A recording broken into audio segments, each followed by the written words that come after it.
என் பெயர் சிவாஜி. நான் 8ஆம் வகுப்பு படிக்கிறேன். நான் எடுத்துக்கொண்ட தலைப்பு அமிலங்கள் மற்றும் காரங்கள். அதில் அமிலத்தை பற்றி பேசப் போகிறேன். மொழியில் அசிடஸ் என்ற சொல் அசிடஸ் என்ற லத்தீன் மொழியிலிருந்து பெறப்பட்டது.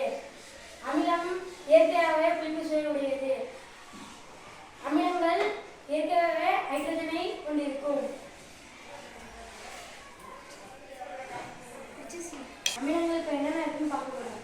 HCl ஹைட்ரோகுளோரிக் அமிலம், H2SO4 சல்ஃபியூரிக் அமிலம், HNO3 நைட்ரஜன் அமிலம், HNO3 நைட்ரிக் அமிலம். முன்னாடியே பார்த்தோம்னா HCl நீரில் கரைக்கும் போது ஹைட்ரஜன் வாயு வெளியேறும். H2SO4 நீரில் வைக்கும்போது நைட்ரஜன் வாயு வெளியேறும். H2SO4 அமிலம் என்று நமக்கு தெரியும். H2 என்றால் என்ன? தண்ணி. HCl H2O HCl நீரில் கரைச்சா ஹைட்ரஜன் பிளஸ் வெளியேறும். அது மாதிரி தான் H2SO4 தண்ணியில் கரைச்சா 2H பிளஸ் வெளியேறும். H பிளஸ்னா உங்களுக்கு என்னன்னு தெரியுமா?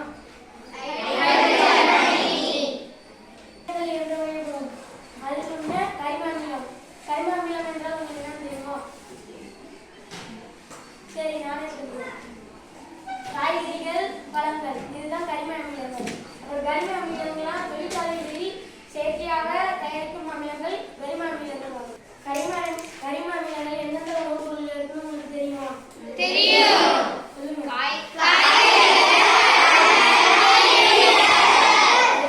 காய்கறிகள், பழங்கள், கீரைகள், இதிலெல்லாம் கரிம அமிலங்கள் இருக்கு. கரிம அமிலங்கள் என்றால் தொழிற்சாலைகளில் செயற்கையாக தயாரிக்கப்படுகிறது. கரிம பொருட்கள் உணவுப் பொருள் இருக்குன்னு சொன்னீங்களே, அது என்னென்ன பொருள்னு தெரியுமா?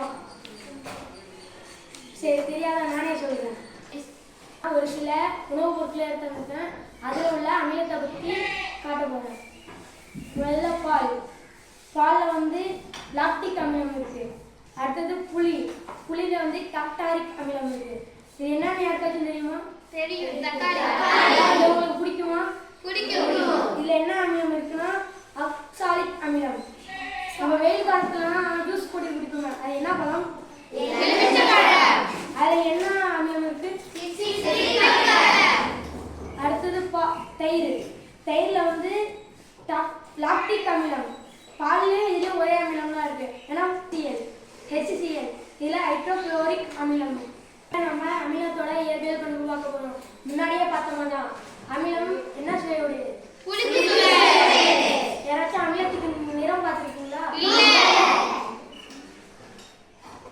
இந்த HCl H2SO4 HNO3 இதெல்லாம் நம்ம கையில் போட்டால் நம்ம கையை அரிச்சிடும்.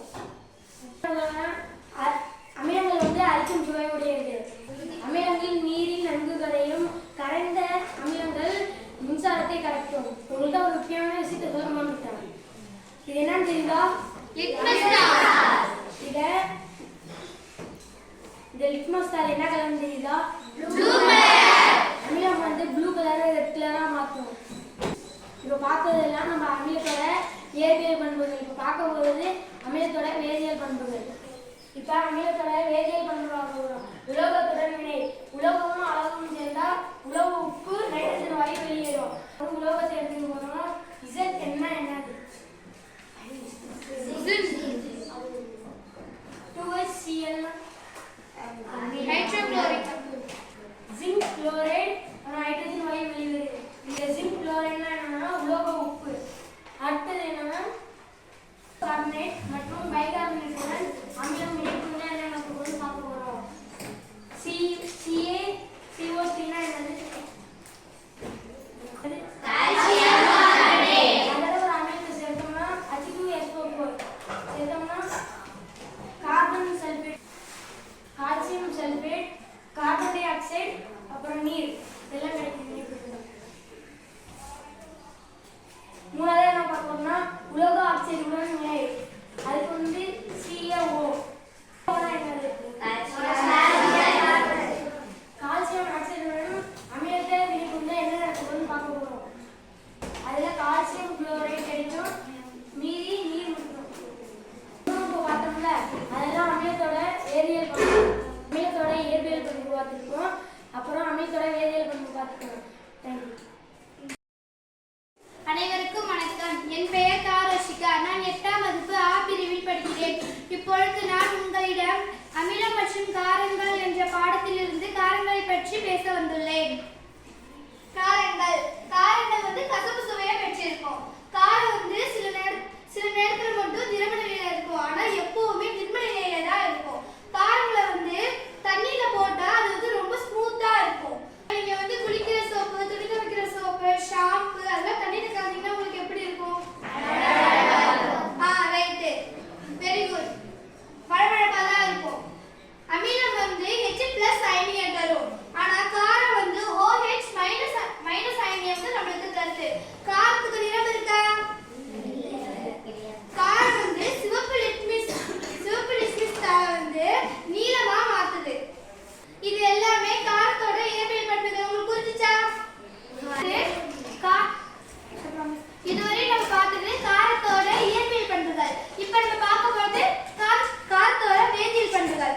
ஃபர்ஸ்ட், உலோகத்தின வினை. பொதுவா காரங்கள் வந்து உலோகங்களுடன் வினை புரிவதில்லை. உண்மைதான். எப்பவுமே காரம் வந்து உலோகத்துடன் வினை புரியாது.